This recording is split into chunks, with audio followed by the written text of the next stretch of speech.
napravite prolaz za Ružan Sunđer. Ljudi cene samopoštovanje. Bravo, ja sam veoma ružan, ali svejedno možeš da uživaš u filmu.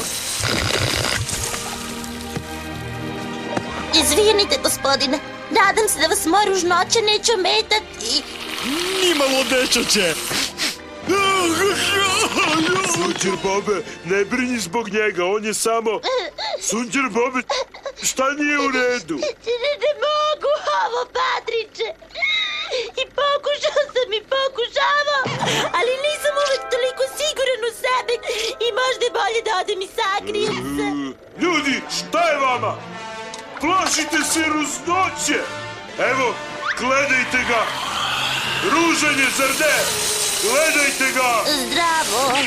Gledajte ga! Ćao. Gledajte ga svi! Gledajte ga! Gledajte ga! Gledajte